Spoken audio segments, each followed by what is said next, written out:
En el estudio de cuerpos geométricos es muy importante el análisis de los ángulos, pero a diferencia de los ángulos en el plano, que está conformado por un par de rectas, los ángulos en los cuerpos geométricos son diferentes porque están conformados por diversos planos.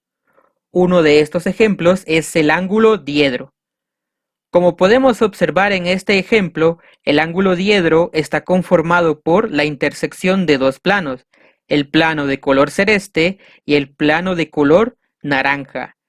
Esta intersección forma una recta, que se llama arista, y la amplitud entre estos dos planos se conoce como ángulo diedro. En esencia podemos ver algunas partes importantes, que es la arista, la recta que se forma por la intersección de los dos planos, las caras, que son los semiplanos en donde se forma la amplitud, y nuestro ángulo diedro. El concepto que tenemos sobre ángulo diedro podría ser definido de la siguiente forma.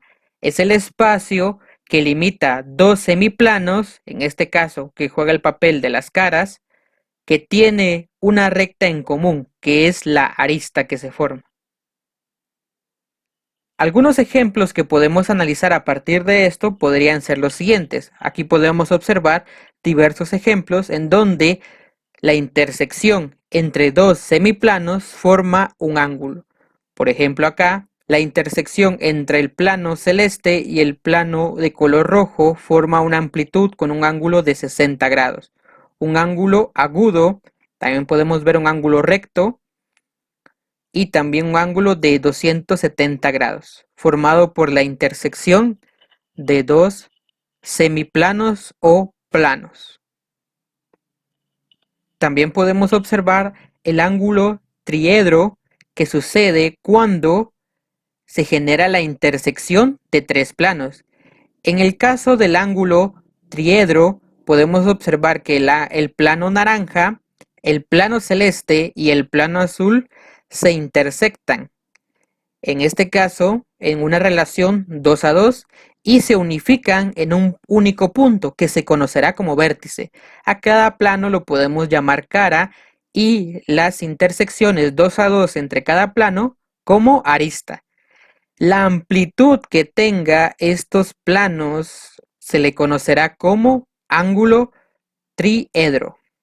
Podemos definir un ángulo triedro como el espacio que comprenden tres planos, los cuales se cortan 2 a 2. Esta línea que se cortan 2 a 2 se le conoce como arista y tienen un punto en común que se llama vértice.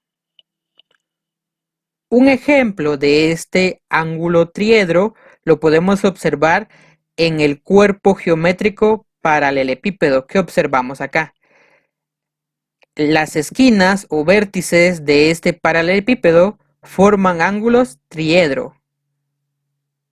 También la formación de las caras nos permite observar un ejemplo de un ángulo diedro. Aparte de los ángulos diedro y triedro, también podemos analizar más estructuras angulares, por ejemplo los poliedros. Cuando nos referimos a un ángulo poliedro, nos referimos a un ángulo que se forman con la estructura de varios planos entrecruzados.